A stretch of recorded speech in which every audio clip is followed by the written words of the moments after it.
আদিবাসীদের জমি দখলের প্রতিবাদে আন্দোলনে নামলো রাষ্ট্রীয় আদিবাসী একতা পরিষদ। মঙ্গলবার বালুরঘাটের জেলা প্রশাসনিক ভবনের সামনে বিক্ষোভ দেখান সংগঠনের সদস্যরা। তাদের অভিযোগ, বন সংরক্ষণ সংশোধন অধিনিয়ম 2023 লাগু করে আদিবাসীদের জমি দখলের চেষ্টা হচ্ছে, জমি থেকে উৎখাত করা হচ্ছে। আদিবাসীদের জমি যাতে কোনোভাবেই দখল করা না হয় তার দাবিতে এদিন জেলা শাসকের দফতরে ডেপুটেশন দেওয়া হয়। আরজিকর কাণ্ডের প্রতিবাদে বালুরঘাটের জেলা মুখ্য স্বাস্থ্য আধিকারিকের দফতরে বিক্ষোভ দেখালো রাজ্য কোঅর্ডিনেশন কমিটির সদস্যরা। মঙ্গলবার দুপুরে বালুরঘাট শহরে বিভিন্ন দফতর থেকে কোঅর্ডিনেশন কমিটির সদস্যরা এসে এই বিক্ষোভ দেখান। তাদের দাবি, প্রকৃত দোষীদের গ্রেফতার করে দৃষ্টান্তমূলক শাস্তি দিতে হবে। বিদ্যালয় চত্বরে থাকা একাধিক প্রাচীন গাছ কেটে অবৈধভাবে বিক্রি করে দেওয়ার অভিযোগ উঠল বিদ্যালয়ের প্রধান শিক্ষকের বিরুদ্ধে। এমন ঘটনায় চাঞ্চল্য ছড়িয়েছে মালদার মানিকচকের মথুরাপুরে। বিদ্যালয় কর্তৃপক্ষের কাছে গাছ কাটার সঠিক উত্তর না পেয়ে অভিভাবকেরা মিলিতভাবে বন দফতরের কাছে লিখিত অভিযোগ দায়ের করেছেন। আরজিকর কাণ্ডের প্রতিবাদে গর্জে উঠেছে গোটা দেশ। একদিকে যেমন চিকিৎসকরা বৃহত্তর আন্দোলনে সামিল হয়েছেন, তেমনি অন্যদিকে বিরোধী রাজনৈতিক দলগুলো নেমে পড়েছেন পথে। এই ইস্যুতে মঙ্গলবার রায়গঞ্জে পথে নামল রাজ্য কোঅর্ডিনেশন কমিটির উত্তর দিনাজপুর জেলা শাখার কর্মকর্তারা। রায়গঞ্জের কর্ণজোড়ায় অবস্থিত জেলা স্বাস্থ্য দফতরের সামনে বিক্ষোভ প্রদর্শন করেন তারা। বাংলাদেশের পরিস্থিতি নিয়ে উত্তর দিনাজপুর জেলার কালিয়াগঞ্জের ভারত বাংলাদেশ সীমান্তের রাধিকাপুরে জনপ্রতিনিধি এবং সাধারণ মানুষকে নিয়ে সচেতনতা বৈঠক করল বিএসএফ। মঙ্গলবার রাধিকাপুর গ্রাম পঞ্চায়েতের অফিসের সভাগৃহে এই বৈঠক আয়োজিত হয়। বিএসএফ এর কিষানগঞ্জ সেক্টরের ডিআইজি ইশআল সহ বিএসএফ এর পদস্থ কর্তারা এই বৈঠকে উপস্থিত ছিলেন।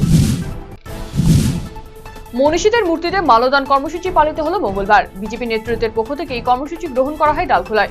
মঙ্গলবার বিজেপি নেতা কর্মীরা ডালখোলার ফরসরা মোড়ে নেতাজি সুভাষচন্দ্র বসুর মূর্তিতে মাল্যদান করেন। এদিনের এই কর্মসূচিতে উপস্থিত ছিলেন বিজেপির উত্তর দিনাজপুর জেলা সহ সভাপতি তথা ডালখোলা পুরসভার প্রাক্তন পুরপতি সুভাষ গোস্বামী সহ অন্যান্যরা। ময়না কাঠ পুজোর মধ্যে দিয়ে মঙ্গলবার কোচবিহারে শুরু হলো বড় দেবীর পুজোর আবাহন। কোচবিহারের মহারাজাদের স্থাপন করা দেবী বাড়িতে প্রায় 500 বছর যাবত এই ময়নাকাঠ পুজোর মধ্যে দিয়ে শারদীয়া দুর্গোৎসবের সূচনা হয়। কোচবিহারের মহারাজাদের স্বপ্নদেশের ভিত্তিতে দেবী দুর্গার এই বড় দেবীর রূপ 500 বছর ধরে ঐতিহ্যের সাথে পূজিত হয়ে আসছেন কোচবিহারে। বৃহস্পতিবার দেশের স্বাধীনতা দিবস। স্বাধীনতা দিবসের আগে হর ঘর তেরঙ্গা প্রচার অভিযানের অঙ্গ হিসেবে গত বছরের মতো এবছরও ডালখোলা ডাক বিভাগে বিক্রি করা হচ্ছে জাতীয় পতাকা। পতাকা বিক্রিতে ব্যাপক সাড়া পাচ্ছে ডালখোলা শহরের পোস্ট অফিস। ইতিমধ্যে এই বিষয়ে জনগণকে উৎসাহিত করতে প্রধানমন্ত্রী নরেন্দ্র মোদী দেশবাসীকে আহ্বান জানিয়েছেন প্রতিটি বাড়িতে জাতীয় পতাকা উত্তোলন করার জন্য। সেই মতো মঙ্গলবার ডালখোলায় ডাক বিভাগে পতাকা বিক্রিতে ব্যাপক সাড়া লক্ষ্য করা গেল। মঙ্গলবার গাজল ব্লক ক্যাম্পাসের অনন্ত শঙ্কর সদনে অনুষ্ঠিত হলো রোজগার মেলা। মেলার সূচনায় উপস্থিত ছিলেন শিল্প বিকাশ কেন্দ্রের আধিকারিক সৌমেন কোলে, গাজল ব্লক পঞ্চায়েত সমিতির সভাপতি মোজাম্মেল হোসেন সহ অন্যান্যরা। আরজিকর হাসপাতাল কাণ্ডে গোটা রাজ্যের সাথে দেশ জুড়ে চলছে ডাক্তারদের বিক্ষোভ। সেই নিরিখে দিনহাটা মহকুমা হাসপাতালের ডাক্তাররাও ঘোষণা করল বেলা 2টা পর্যন্ত পেন ডাউন কর্মসূচি। এদিন তাদের এই কর্মসূচিতে হাসপাতালের বহির্বিভাগ পরিষেবা সম্পূর্ণ বন্ধ থাকলেও চালু রয়েছে এমার্জেন্সি পরিষেবা। আরজিকর কাণ্ডের প্রতিবাদে আন্দোলনে নামল বিজেপি। মঙ্গলবার দক্ষিণ দিনাজপুরের গঙ্গারামপুর শহরে মিছিলের পাশাপাশি পথসভা করে বিজেপি কর্মীরা। উপস্থিত ছিলেন বিধায়ক সত্যেন্দ্রনাথ রায়, টাউন মন্ডল সভাপতি বৃন্দাবন ঘোষ সহ অন্যান্যরা। আরজিকর মেডিকেল কলেজ ও হাসপাতালে মহিলা চিকিৎসককে ধর্ষণ করে খুনের ঘটনায় ক্রমশ জোরাল হচ্ছে আন্দোলন। সুবিচারের দাবিতে ইতিমধ্যে 2 দিন ধরে রায়গঞ্জ মেডিকেল কলেজ ও হাসপাতালে ওপিডিতে চলছে চিকিৎসকদের কর্মবিরতি। ইতিমধ্যে এই ঘটনায় সিবিআই তদন্তের নির্দেশ দিয়েছে উচ্চ আদালত। এরই মধ্যে মঙ্গলবার বিকেলে মেডিকেল কলেজ থেকে একটি প্রতিবাদ মিছিল বের করেন সিনিয়র এবং জুনিয়র চিকিৎসকরা। মেডিকেল কলেজ থেকে বেরিয়ে মিছিল শেষ হয় ঘড়ি মোড়ে গিয়ে, সেখানে বিক্ষোভ দেখান সকলেই। অবিলম্বে দোষীদের দৃষ্টান্তমূলক শাস্তির দাবি জানিয়েছেন প্রত্যেকেই। আরটিভি সংবাদে খবর সম্প্রচারিত হতেই নড়েচড়ে বসল পুলিশ। রায়গঞ্জের উকিলপাড়ায় বেসরকারি হাসপাতালের মহিলা চিকিৎসককে শ্লীলতাহানি ও উত্তপ্ত কাণ্ডে অভিযুক্তকে গ্রেফতার করা হলো। গত রবিবার আরটিভি সংবাদের মুখোমুখি হয়ে মাসখানেক আগে ঘটে যাওয়া শ্লীলতাহানির ঘটনা নিয়ে মুখ খোলেন রায়গঞ্জের একটি বেসরকারি হাসপাতালের মহিলা চিকিৎসক। কর্মস্থলে আসার পথে এমন অপ্রীতিকর ঘটনার মুখোমুখি হয়েছিলেন তিনি। এই ঘটনার পর পুলিশের ভূমিকা নিয়ে অসন্তোষ প্রকাশ করেছিলেন ওই চিকিৎসক। এরপরই পুলিশ তদন্তে নেমে বিশ্বনাথ বর্মনকে গ্রেফতার করে। মঙ্গলবার তাকে রায়গঞ্জ জেলা আদালতে পেশ করা হয়। আরজিকর হাসপাতালের মহিলা চিকিৎসক হত্যার ঘটনায় উত্তাল গোটা রাজ্য। ঘটনার প্রতিবাদে বিক্ষোভ আন্দোলন কর্মবিরতিতে সামিল হয়েছে চিকিৎসক ও স্বাস্থ্যকর্মীরা। এই প্রতিবাদে মঙ্গলবার আন্দোলনে সামিল হলো মালদার চাঁচল সুপার স্পেশালিটি হাসপাতালের চিকিৎসক, নার্স ও স্বাস্থ্যকর্মীরা। এই হাসপাতালের জরুরি বিভাগের সামনে ঘটনার প্রতিবাদে ও অভিযুক্তদের শাস্তির দাবিতে বিক্ষোভ সমাবেশ আয়োজিত হয়। গোটা ঘটনায় হাসপাতালের নিরাপত্তা ব্যবস্থা কঠোর করার দাবি জানানো হয়েছে। বাড়ি ফাঁকা থাকার সুযোগে দুঃসাহসিক চুরির ঘটনায় চাঞ্চল্য মালদার চাঁচলের তরণতলা এলাকার বাসিন্দা মনোজ ঝাড় বাড়ির মূল দরজার তালা ভেঙে ভেতরে ঢুকে লুটপাট চালায় দুষ্কৃতীরা।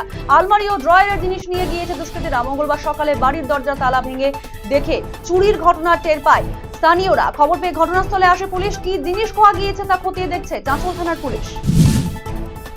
আরজিকর মেডিকেল কলেজে মহিলা চিকিৎসক হত্যাকাণ্ডের প্রতিবাদে মালদা মেডিকেল কলেজে জুনিয়র চিকিৎসকদের ডাকা কর্মবিরতির অব্যাহত মঙ্গলবারেও এদিন ট্রমা সেন্টারের নিচে বিক্ষোভ দেখান শতাধিক জুনিয়র চিকিৎসক। ঘটনায় হাসপাতালগুলিতে পর্যাপ্ত নিরাপত্তা প্রদান ও অভিযুক্তদের শাস্তির দাবিতে সরব হয়েছে তারা। বিক্ষোভের জেরে বিপাকে পড়েছে মেডিকেল কলেজে চিকিৎসাধীন রোগীরা। অন্যায় যখন নিয়ম হয়ে ওঠে, প্রতিরোধ তখন কর্তব্য হয়ে দাঁড়ায়। আরজিকরের নৃশংস ঘটনা ঘটে যাওয়ার পর এই বার্তাটি যেন বিশেষভাবে প্রাসঙ্গিক হয়ে উঠেছে। এই বার্তাকে সামনে রেখেই আগামী 14ই আগস্ট মধ্যরাতে রায়গঞ্জে এক অভিনব প্রতিবাদ কর্মসূচি গ্রহণ করতে চলেছেন মেয়েরা, যা প্রায় নজিরবিহীন প্রতিবাদ হতে চলেছে বলে অনেকের ধারণা। দলমত নির্বিশেষে সমস্ত মহিলারা একজোট হয়ে এদিন মধ্যরাতে রায়গঞ্জ শহরের পথে নামবেন। সমস্ত মেয়েদেরই এই কর্মসূচিতে যোগ দেওয়ার আহ্বান জানানো হয়েছে। মঙ্গলবার রায়গঞ্জে এ বিষয়ে সাংবাদিক বৈঠক করেন আয়োজকরা। দাম্পত্য বিবাদের জেরে স্ত্রীকে ধারালো অস্ত্র দিয়ে কোপালো স্বামী। আশঙ্কাজনক অবস্থায় চাঁচল সুপার স্পেশালিটি হাসপাতালে চিকিৎসাধীন ওই বধূ। মঙ্গলবার ঘটনায় চাঞ্চল্য মালদার চাঁচল থানার কাজলাদহে। আহত গৃহবধূকে হাসপাতালে ভর্তি করে পরিবারের লোকেরা। ঘটনার পর থেকেই পলাতক অভিযুক্ত স্বামী। ঘটনায় অভিযুক্তের বিরুদ্ধে চাঁচল থানায় অভিযোগ দায়ের আক্রান্তের পরিবারে। মেডিকেল কলেজের নৃশংস ঘটনার প্রতিবাদে দেশ জুড়ে চলছে আন্দোলন কর্মসূচি। ইতিমধ্যে এই ঘটনায় আদালতে পর্যবেক্ষণে সিবিআই তদন্তের নির্দেশ দিয়েছে হাইকোর্ট। মঙ্গলবার বিকেলে সুবিচারের দাবিতে রায়গঞ্জে পথে নামলো বামফ্রন্ট। এদিন রায়গঞ্জের শিলিগুড়ি মোড় থেকে শুরু হয় প্রতিবাদ মিছিল। উপস্থিত ছিলেন শ্রীকুমার মুখার্জি সহ অন্যান্য বাম নেতা কর্মীরা। স্বাধীনতা দিবসের প্রাক্কালে আজাদী কা অমৃত মহোৎসব উপলক্ষে হর ঘর তেরঙ্গা অভিযানকে সফল করতে বাইক র্যালি অনুষ্ঠিত হলো কালিয়াগঞ্জে। রায়গঞ্জের সাংসদ কার্তিক পালের উদ্যোগে মঙ্গলবার বিকেলে হাসপাতাল পাড়া রানিং বুলেট ক্লাব ময়দানে থেকে এই বাইক র্যালিটি শুরু হয়। এই বাইক র্যালিতে বিজেপির কর্মী সমর্থকদের পাশাপাশি পুরসভার একাধিক বিজেপি কাউন্সিলরও অংশগ্রহণ করেছিলেন। 24 ঘন্টা পেরিয়ে যাওয়ার পরও বিকল ট্রান্সফরমার সারাই না হওয়ায় সমস্যায় শতাধিক গ্রামবাসীরা। বাধ্য হয়ে বিদ্যুৎ বন্টন দপ্তরে ধর্নায় বসেন গ্রামের বাসিন্দারা। জানা গিয়েছে সোমবার সকালে ডালখোলার বাজারগাঁও 2 নম্বর গ্রাম পঞ্চায়েতের নেংরুয়া ও বাজিতপুর এলাকায় থাকা ট্রান্সফরমারটি বিকল হয়ে যায়, যার জেরে বিদ্যুৎহীন হয়ে পড়ে গোটা গ্রাম। সমস্যায় পড়েন গ্রামবাসীরা।